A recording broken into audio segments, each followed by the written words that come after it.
The Majority Report with Sam Cedar. It's Thursday, September 19th, 2019. I am Michael Brooks. This is a Michael Thursday, and this is the 5-time award-winning Majority Report. We're broadcasting live steps from the industrially ravaged Gowanus Canal in the heartland of America, downtown Brooklyn, USA. On today's program, journalist, healthcare analyst Natalie Shure. On her new piece in the Jacobin magazine, Elizabeth Warren's healthcare plan still leaves a lot of unanswered questions. Why? The relentless ambiguity from the Warren campaign on Medicare for All, the healthcare plan we need. U.S. drone strikes kill 19 farmers in Afghanistan. Weeks after negotiations with the Taliban have collapsed and civilian casualties continue to skyrocket, Bernie Sanders has set another gold standard, this time with the most bold, aggressive housing plan in modern politics, the goal of eliminating homelessness, structural restitution to the victims of foreclosure, and much, much more.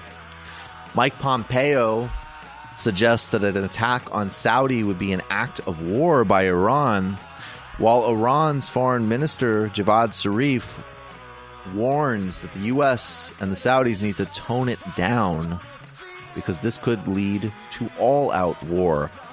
You know that document that won't be released, that people are refusing to release from the DNI, a whistleblower that has led to a standoff between Congress and the administration? Well, the person named in that document is Donald J. Trump.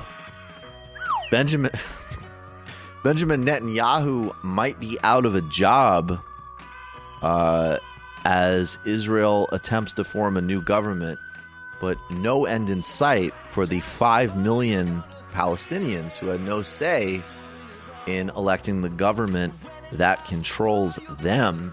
Though good news in the rise in vote share for the Joint List, which represents Arab civil rights.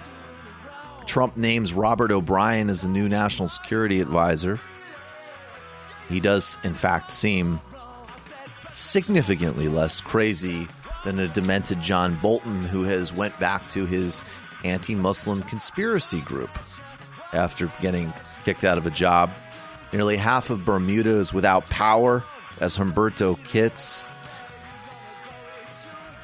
And the student loan crisis, not ongoing U.S. military adventurism, has helped the Army exceed recruiting goals this year. We truly are in a profound hellscape. Anti-Semites are using a popular chat app to compile a list of Jewish people. That's great. It's a tech industry, folks. It's a tech industry. Lot of innovation. Help with connectivity. Jesus Christ. All that and much, much more on today's Majority Report. But let's start with Donald Trump.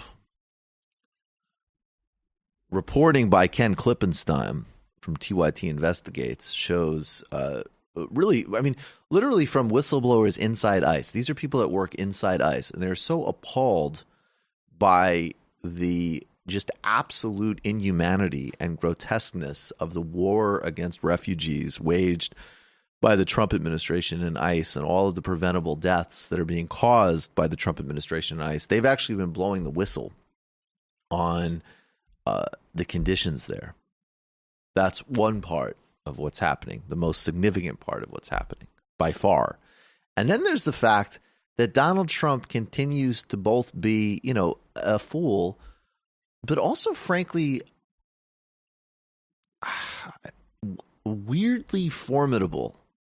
As in, people need to start thinking a lot more carefully about who they might want to put up against this guy, because a general election is not a Democratic primary, and his mode of sort of looseness and appeal, it has a political appeal. You know, obviously he's lying and this is ridiculous, but this is just sort of an example of Trump being Trump, and it works for a lot of people. This is two different clips. First, he's at the border and he's basically just bullshitting about other countries supposedly coming to examine the wall. Now, he could be totally lying, and then as I think I'm sorry, I don't remember whether it was Matt or Brendan pointed out in the prep. I mean, of course, there could be fascistic parties from Europe or elsewhere, for that matter, that might be fascinated by learning about this. But hey, Garrett, you can check out the Grand Canyon as well. Exactly. Check this out. And people that have seen it, other countries are now coming, as you know, and they're studying the wall because other people are thinking about something. The only thing is, I'm not sure that they can afford a wall like this. This is really, I will tell you at a certain point if I get their approval. We've had 3 of them already. They're coming and they're studying the wall. But I'll let you know if I can get their approval. I'll give that. Who asked that, Jeff? I'll give you that information if I can. I want to ask their approval first. Yep. Because you have to follow etiquette. Gotta be respectful. But it's 3 countries that you'd be impressed by. Believe me, they might not have much money, but they've got legacy prestige. And then Donald Trump. You know, this is funny because he kind of is gently corrected by this general here, and he responds well to it. But it reminds me of an old story that Artie Lang told in the Howard Stern show, where he went to Atlantic City and he roasted Donald Trump, and he said things like, I remember one like he was belligerent and drunk, and he made like these really great like cheap jokes, which were exactly how you should go after Trump. And it was the height of the I watched this last year. It was at the height of Apprentice. So he looked at Trump, and clearly he's just totally drunk, Artie. And he looks at Trump and he goes, "Hey, Mr. Trump, you know who's fired? Or like, you know who should be fired? Your stylist. You're fired." And then he made a joke. And then he said when Donald Trump drove Ivanka around Atlantic City, and he said, "I want every building in the city to be named after you." And then Artie said, "Well, that's really sweet. And maybe if Ivanka marries a member of the Borgata family, that'll happen." Now, Trump sat there and laughed and said, and was like, "He's a funny guy." And then like 2 years later, he was on the Howard Stern show and was like, "Howard, this guy's a loser. I won't talk to him," and was super pissed about the bit. So maybe this general's days are numbered is what I'm trying to say, but it played out this way in the moment. Maximum that you could do. And one thing we haven't mentioned is technology. They're wired so that we will know if somebody's trying to break through. And you may want to discuss that a little bit, General. Sir, there could be some merit in not discussing that. Okay. I like that. I'd like you to reveal a national security secret. I mean, it's kind of cool, though, because he did just also reveal how ridiculous most of classification is. But, you know, it's all just self-licking ice cream cones and bureaucratic games. But that was really funny. But as I say, he was good-natured about it in the moment. But who knows in a couple of months if he's like, "That was totally disrespectful." If you want to beat Trump in 2020, you should start working to elect Bernie Sanders. I mean, seriously, folks, it's time to get serious because, I mean, Joe Biden's leaking oil. Earnest wonkery nerdery is not going to do it. I mean, whew, I'm getting scared. I was of the opinion about a year ago that if the conditions were in right place, that pretty much anybody, you know, from Bernie to Biden to probably a Warren, probably a Harris could beat him. But the more I watch this campaign shake out, you know, and look, I'm sorry, I don't want to bank on there being a recession. I think that this is going to be extreme, and even a recession might play to Trump's advantage. So we got to start getting serious about the electability and how to actually take this guy on. I agree with you, Matt. All right, we're going to take a brief break, and we are going to come back with Natalie Shure on the Majority Report.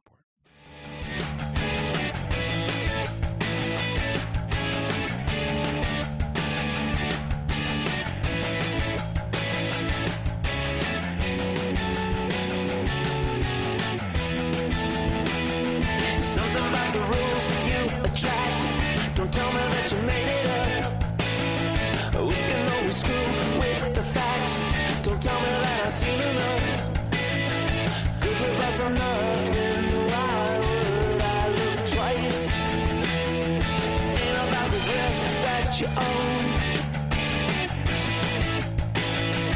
It's just something came undone. Everything you hide between the lines is just another giveaway. You're always the last one to know. We're finally close when you first walk away. There's something about how you go that makes me feel everything you want to say. Whether we're fucking around or just feeling it out.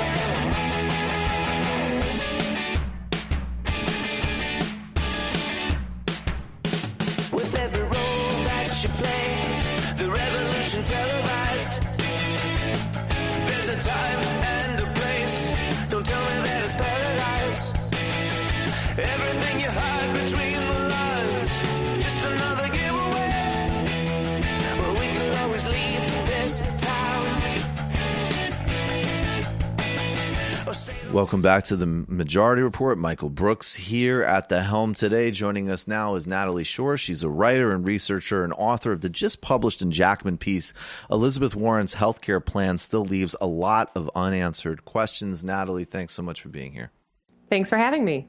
So, Natalie, before we get into this, can you just reset us as to why, in spite of all of the rhetoric, all of the attempts to confuse the issue, why from a policy and I guess clearly a moral standpoint, why do we need Medicare for all, period? Why are all of these other sort of halfway steps and confused hybrids insufficient for actually solving the healthcare problem?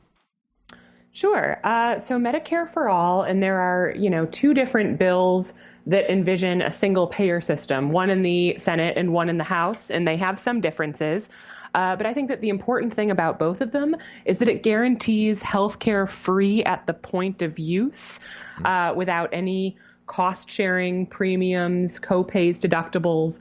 And so that essentially guarantees access to healthcare for everybody without worrying about financial barriers, without worrying about financial trade-offs, and also offers an efficient mechanism to eliminate the administrative costs that exist in our system now and would exist in a lot of the hybrid systems, because you have to hire armies of billing people, of coders, people to negotiate prices, all of that kind of thing. So in terms of a system that includes everybody, that provides care free at the point of use and is able to control costs and runaway administrative spending, it's really the best system and the only system uniquely capable of doing all of those things. And broadly, and maybe we'll end with Elizabeth Warren as we sort of get more specifically into her, but how are multiple candidates, Kamala Harris, Pete Buttigieg, Harris to a significant degree as well, how are they sort of, Joe Biden is clearly saying, I don't support this, right? And he won't acknowledge it. But he's saying things as delusional and disconnected as, hey, it's just $1,000 copay. That's not too bad, right? Just like, yeah, right. That's very easy for people. How many studies do we need of how many Americans can't afford an emergency $400, but $1,000 copay is nothing. So he's, and his plans would leave millions uninsured, but he doesn't claim to cover everybody. He just sort of fear mongers about single payer. But a lot of other candidates like, Medicare for all who want it and so on, how are they distorting the meaning of this phrase in a detrimental way? And then I guess specifically, how is Warren doing that as well? Sure. So yes, as you've pointed out, Biden's plan basically includes a generous public option, which means that buying into a public insurer will be one of many choices you have, whether it's, automatic enroll or set up on the state exchanges of the ACA. So that, it's worth noting that would be marginally better than the status quo. His system that he's proposed on the campaign trail is explicitly not, doesn't offer universal coverage. It is worth noting that people who have promoted the Medicare for America system forwarded by the Center for American Progress, that is a system that has universal coverage. Everyone's covered. Uninsured people are automatically placed into this new public insure system. I believe that they said that Medicare and Medicaid would be absorbed as well. I can't remember off the top of my head. So those are universal coverage systems, but they don't offer healthcare free at the point of use, and they do preserve broad swaths of the employer-based insurance system, which means that you won't eliminate a lot of the problems associated with it. Things like surprise medical bills that, there's been a lot of reporting of people who go to a hospital that's in network but end up being treated by say, an emergency physician or an anesthesiologist who's out of network, and then they get billed for that and they have to pay out of pocket. There's a lot of issues that demand out-of-pocket payments for insured people that are part and parcel of the employer-based insurance system. There's a lot of cost sharing that people aren't necessarily aware of until they get sick. And there's also the idea that, if you preserve premiums, if you preserve cost sharing, then people are, forced to consider cost as, one of a few factors. And a poorer person having to weigh cost versus health is going to have to make different decisions than a rich person doing that. And Medicare for All is striving to eliminate those trade-offs to whatever degree they can be eliminated.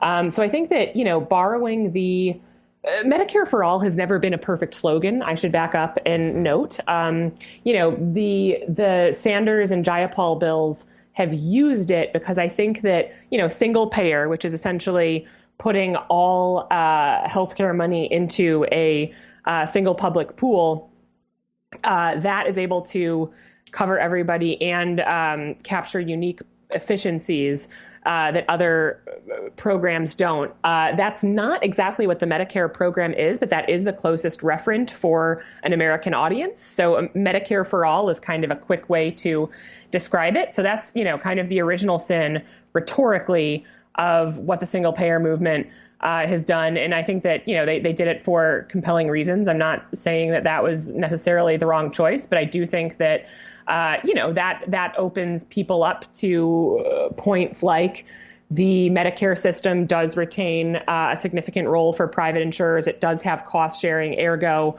other systems that have these features can also be described that way. And I think that it's really confusing for people who aren't completely in the weeds. Warren's plan, I think that the problem there is that she was a co-sponsor of Sanders' bill in 2017 and has started using the phrase Medicare for All more often and, particularly demonizing the role of private insurers in our system as it exists. And I welcome that.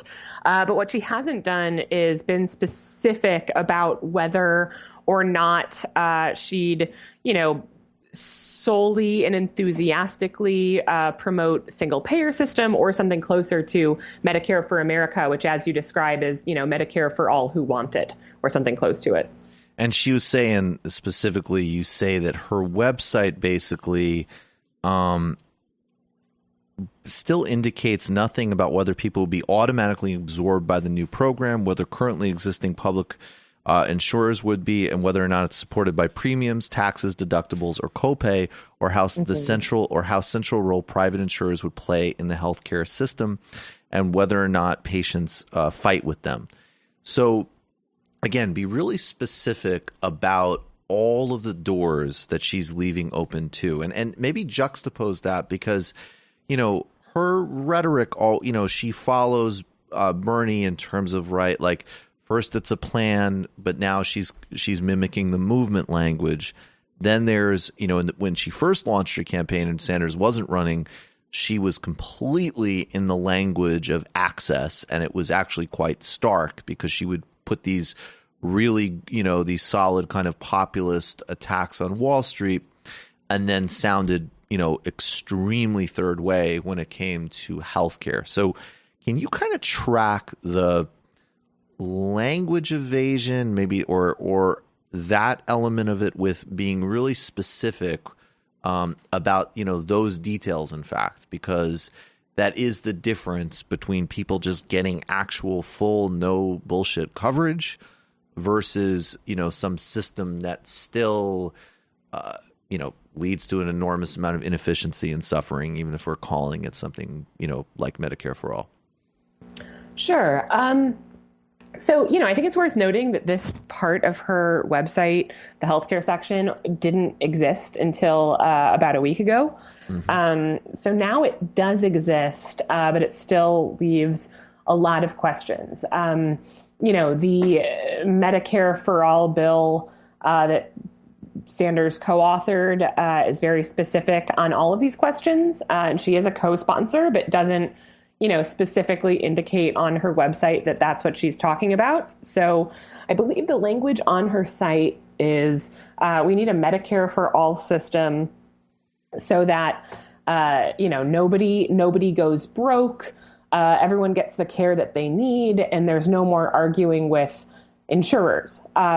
This would definitely fall within the penumbra of a lot of things that Sanders' single payer bill would promise, but doesn't necessarily preclude other plans. No one going broke is great, but I would argue that it's not enough. And it's a far cry from, no one facing medical bills or everyone getting healthcare free from the point of use.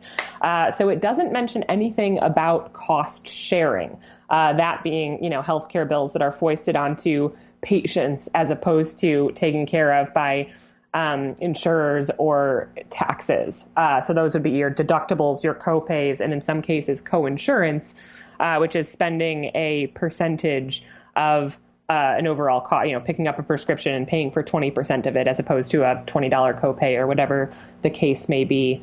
I would argue, eliminating cost sharing is important because if you're trying to build a comprehensive healthcare system, the fairest way to do that, I would argue, is to distribute costs based on ability to pay, which you can do through progressive taxation, as opposed to by health status, which is what cost sharing does. It foists costs onto people who use healthcare, which disproportionately punishes sicker people, poorer people, women, things of that nature. So I want to eliminate that. The language that she uses, I think, seems intentional to hedge, to leave some of these questions open, to avoid alienating people who might think that single payer goes too far. The phrase single payer is never used. It's always Medicare for all on the campaign trail and on her website. She also includes incremental reforms on the site, which I think, Sanders, me, and I think a lot of other people would argue that incremental reforms aren't necessarily a bad thing. Of course, when you're in electoral politics, that inherently involves, making compromises at times. But it's confusing to see, those compromises forwarded as part of a healthcare platform on a website that's supposed to exist to forward, a robust campaign vision. And so it's really tough to, really discern what specifically she's going for, what specifically she's going to fight for as a candidate and as a president.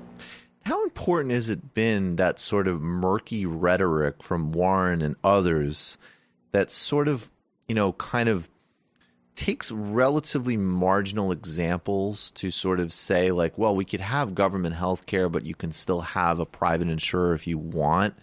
And or private procedures, and people use these examples like plastic surgery or whatever. And I have to say, first of all, I think that actually gets into, certain tricky territory too, because there's even things that are quote unquote, cosmetic that actually might be extremely important. They might even affect somebody's like job prospects, as an example. So I don't even, I have a pretty fundamental problem with that premise as well. But at the end of the day, they're still relatively marginal to like the real meat and potatoes of healthcare. And it sort of has undermined, at least for me, it's sort of undermined, I think, the clarity of, you have a, something not as ambitious, but something more like when you think of like the NHS, which is you just go, you get coverage. Yeah. That's it. There's no nonsense. And even with much more government intervention and patient protections, there's still a huge amount of nonsense for overbilling, for inefficiency, for wasting time, and for, basically money getting funneled to parasitic third parties that provide no value. Yeah, I mean, a lot of people like to point out that most systems in the world do retain some role for private insurance, and that's true. I think that the thing that we want to achieve is that the public insurer pays for all necessary care, and that doctors who bill the public system can't also bill, duplicate plans. So, that's a situation that you get in South Africa, that there is a public plan, but there are also these, duplicate private plans that sort of create a two-tier system, and a lot of doctors can just opt into that system. In Canada, that happens less because doctors can't, as of now, bill a private plan that offers duplicate coverage as a public plan. So I think that that's really the important part. The cosmetic surgery thing, I'm not really aware of any private insurers that offer cosmetic surgery. In Canada, they offer things like, you can get a private hospital room as opposed to being doubled up if you have a certain private plan. I think some of the private plans cover prescription drug costs, which aren't covered in every Canadian province, although I would argue they should be. So I think that, we have a very extensive healthcare system. There are certain, let's call them perks, that I think I would feel comfortable allowing private insurers to participate and offer if people want to pay extra, or if employers want to offer that to their patients, but that they can't get a leg up on actual necessary care, that should be through a public system, and that we shouldn't be creating multi-tier systems of access with private versus public plans. Well, let's then get to the other areas that I think you and I would agree should actually definitely be part of that. Things like mental health care and dental, which Sanders and Jayapal do cover. What is your read? I mean, I noticed, at least when I read it a week ago, that there was even a kind of distinct language around access, again, that access word, on mental health coverage. When there's already so much ambiguity about the base, how do you read this with regards to the more fully fleshed out healthcare needs of people like dental and medical and mental health as well? Yeah, so it's funny, access, I think, as a word in and of itself isn't necessarily insidious or problematic. I've certainly used it before. I think that the problem is more when you combine the idea of, access to affordable healthcare, I think is a lot more nefarious than access to healthcare. We don't want to create a better performing market or to tweak market incentives. I think that we want to create a robust public institution that provides for people equitably is, how I look at it. So that does mean access to healthcare when people lack access now. I think that, access to a better priced product is, the language that I prefer to avoid. You brought up, dental and mental health care, which are absolutely less accessible aspects of our healthcare system now.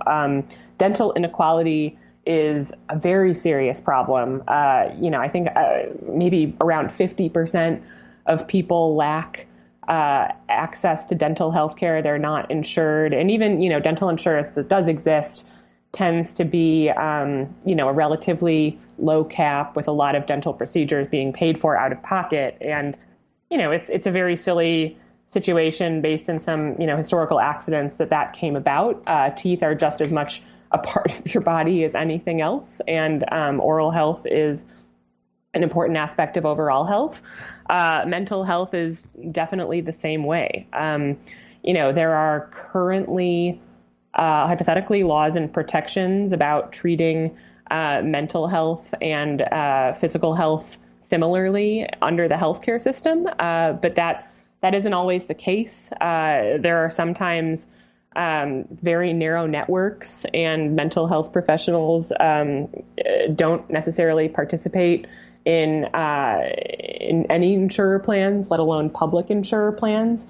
And so that's definitely something that we'd want to address in any robust public system to make sure that people are able to get that care, and that though dental care and mental care aren't treated differently than other forms of healthcare. So it's clear and objective reality, right? That Sanders is 100% clear on this. Biden is not even anywhere remotely where we need to be. And then there's just all of the ambiguities and vagueness and problematic tendencies that we've outlined in Warren's positioning and language and so on.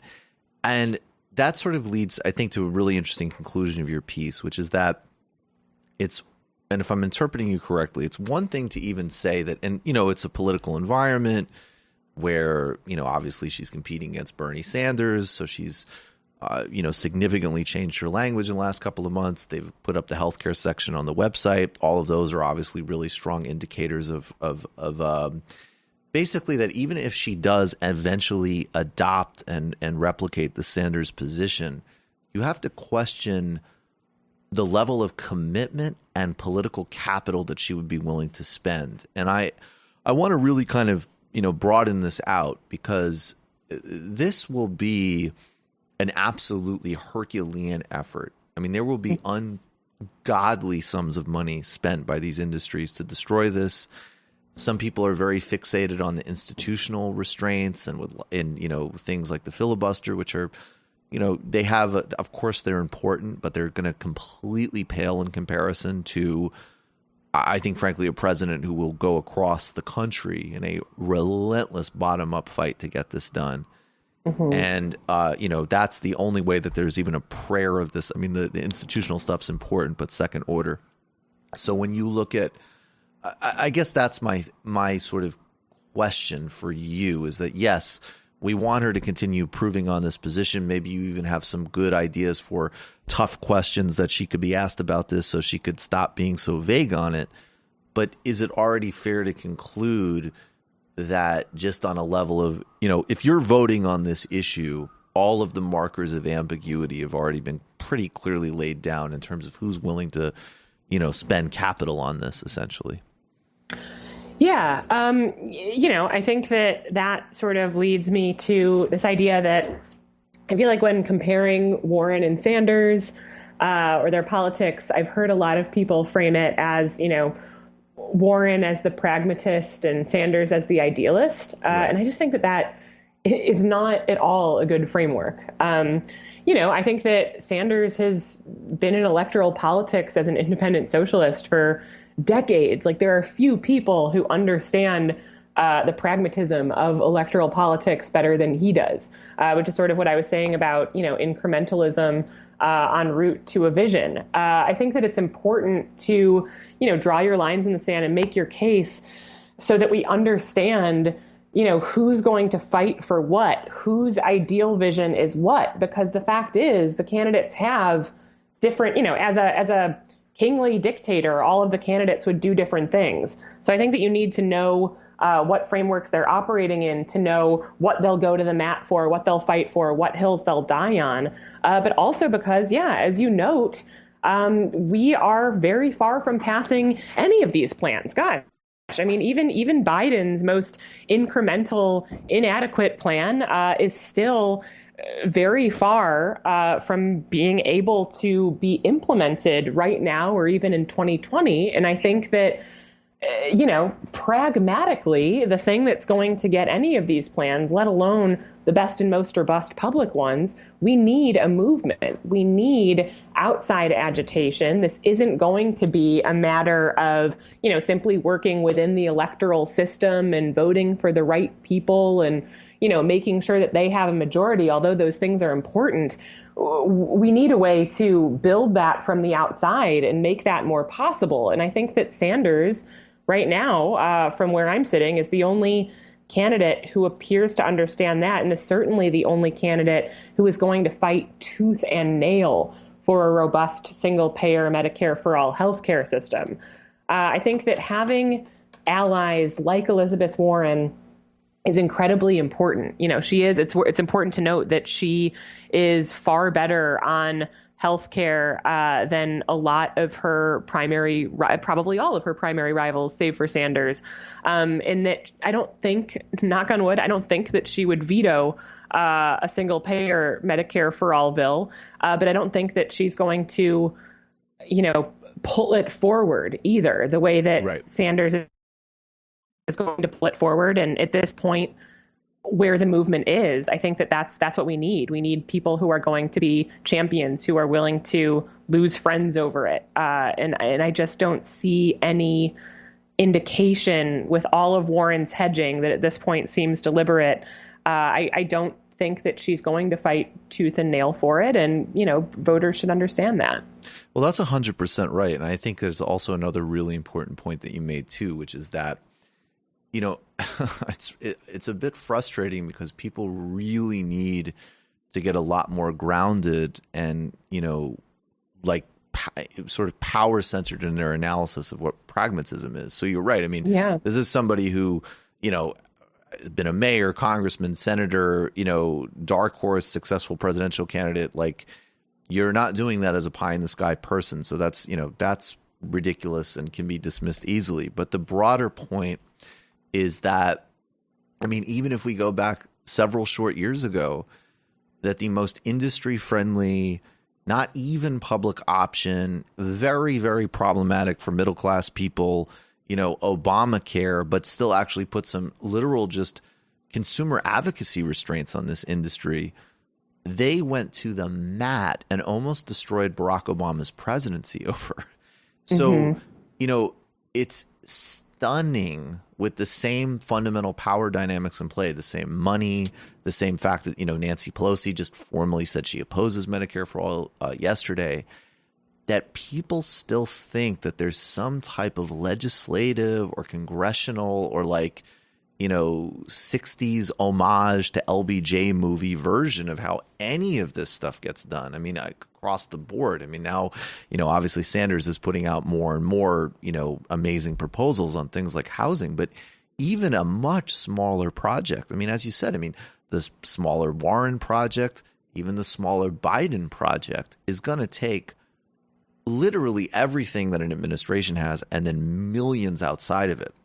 And people need to understand that that is, in fact, the pragmatic understanding. Everything else is, I'm sorry, that's like Aaron Sorkin stuff.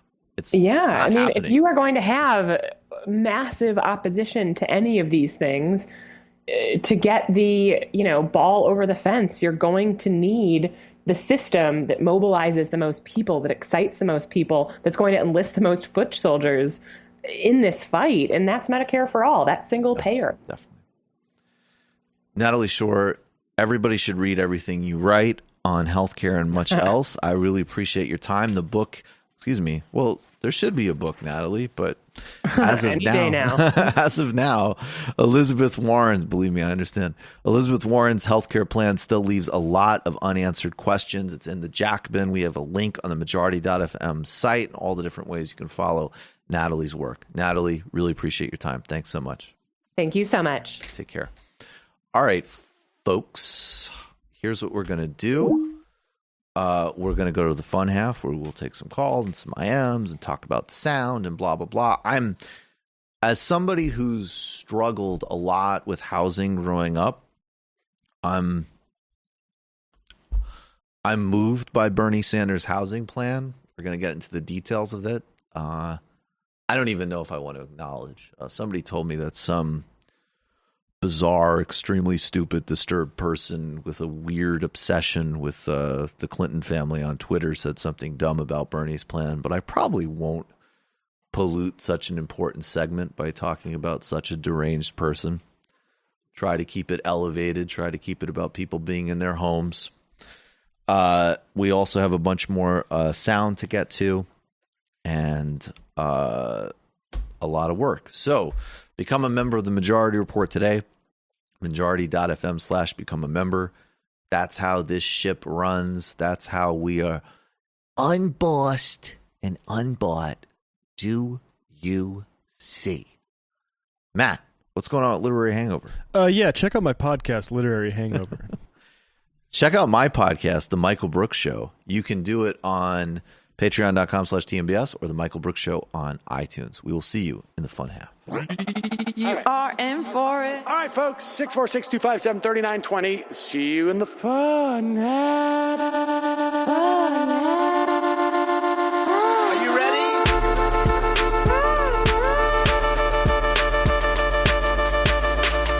Who sent us this?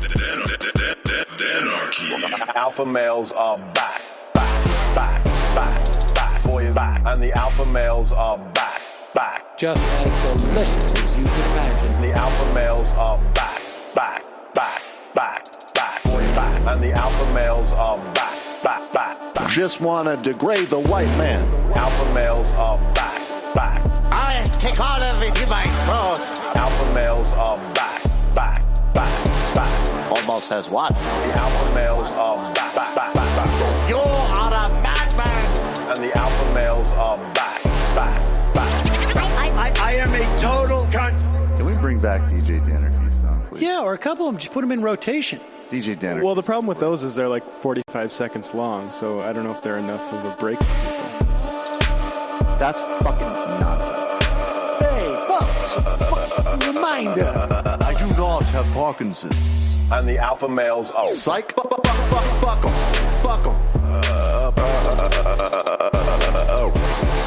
Almost has what? What?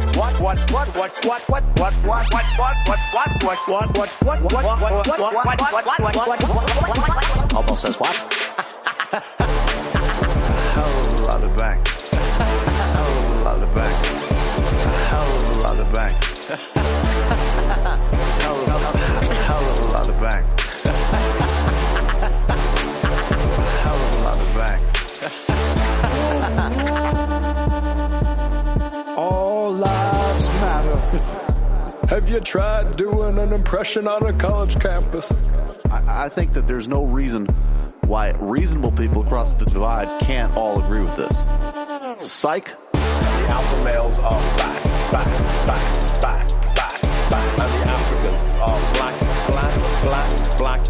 African. And the alpha males are back.